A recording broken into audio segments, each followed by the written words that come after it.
बिस्मिल्लाहिर्रहमानिर्रहीम, अस्सलाम वालेकुम। मेरा नाम शराफत चीमा। आज के सेशन में हम आपको बताएंगे कि कौन से पर्सनस हैं या किन लोगों को इनकम टैक्स रिटर्न फ़ाइल करना लाजम है और किन को नहीं। सबसे पहले हम बात कर लेते हैं, 3 तरह की कैटेगरीज होती हैं पर्सनस की: इंडिविजुअल, प्राइवेट लिमिटेड या लिमिटेड कंपनीज़ और पार्टनरशिप फर्म्स। पहले बात कर लेते हैं इंडिविजुअल की। अब इंडिविजुअल में 2 कैटेगरीज़ हैं, बिज़नेस इंडिविजुअल और सैलरीड पर्सन।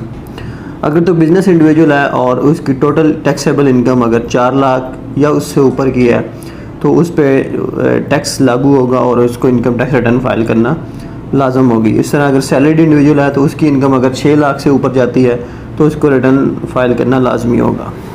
इसके अलावा अगर आपकी कोई इमूवेबल प्रॉपर्टी है जो कि म्यूनसिपल लिमिट्स में आती हैं, जहाँ पर म्यूनसिपल जो कमेटीज़ हैं, अथॉरिटीज़ हैं, उनके रूल्स एंड रेगुलेशन चलते हैं और वहाँ पर 200 स्क्वायर यार्ड की अगर आपकी कोई लैंड है, इमूवेबल प्रॉपर्टी है, तो आपको जो है ना वो इनकम टैक्स रिटर्न फाइल करना लाजम होगी। इस तरह उस एरिया में अगर आपका कोई फ्लैट है तब भी आप पे इनकम टैक्स रिटर्न फाइल करना लाजम है। इसके बाद कर लेते हैं रेटिंग एरियाज़ की।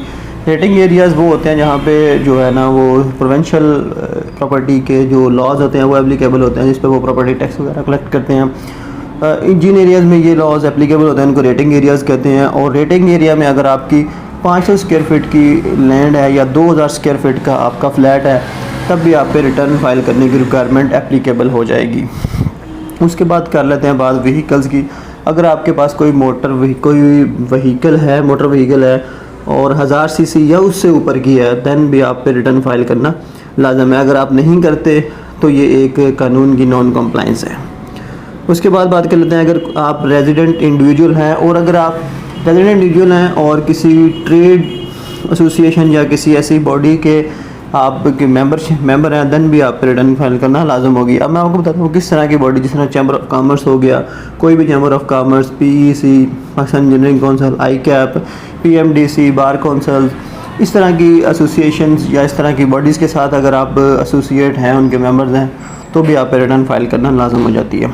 इस तरह अगर आप रेजिडेंट इंडिविजुअल हैं और कहीं से फ़ॉरेन सोर्स इनकम आपकी अगर $10,000 एनुअल है तो आप रिटर्न फाइल करना लाजम है। और इसी तरह अगर आपके फ़ॉरेन सोर्स एसेट हैं वो $1 लाख तक अगर हैं दैन भी आप रिटर्न फाइल करेंगे। इसके बाद बात कर लेते हैं बिज़नेस इंडिविजुअल्स में। अगर आप अपना लॉस, किसी साल का लॉस कैरी फारवर्ड करना चाहते हैं तो भी आपको रिटर्न फाइल करना लाजम होगी। और नेक्स्ट बात करते हैं कि अगर आपको पिछले 2 सालों में आपकी इनकम पे टैक्स एप्लीकेबल हुआ हो, कोई ना कोई टैक्स की इम्प्लीकेशन हुई हो, तब भी आपको रिटर्न फाइल करना लाजम हो जाती है।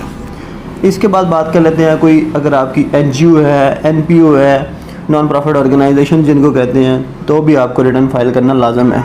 इसके अलावा जितनी भी कंपनीज़ हैं, प्राइवेट लिमिटेड है, पार्टनरशिप फर्म्स हैं, तो इन सब को भी रिटर्न फाइल करना लाजम है। इसके बाद बात करते हैं जनाब NTN होल्डर्स की। अगर आपका NTN बना हुआ है, आपने किसी भी पर्पज़ के लिए या कभी भी NTN बना लिया और बेशक आपकी इनकम जो है ना वो टैक्सेबल इनकम नहीं बनती, लेकिन आपका NTN बना हुआ और FBR में रजिस्टर्ड है, तब भी आप पे लाजम हो जाता है कि आप income tax return, annual income tax return हर साल फाइल करेंगे। तो ये थी जनाब रिक्वायरमेंट की इनकम टैक्स ऑर्डिनेंस 2001 के मुताबिक कि आप किन लोगों पे इनकम टैक्स रिटर्न फाइल करना लाजम है। इसके बाद इंशाल्लाह नेक्स्ट किसी सेशन में बात करेंगे कि किन लोगों को इससे इस्तिस्ना हासिल है। तो उम्मीद करता हूँ कि आपको वीडियो पसंद आई होगी। मिलते हैं इंशाल्लाह नेक्स्ट सेशन में। अल्लाह ने के बाद।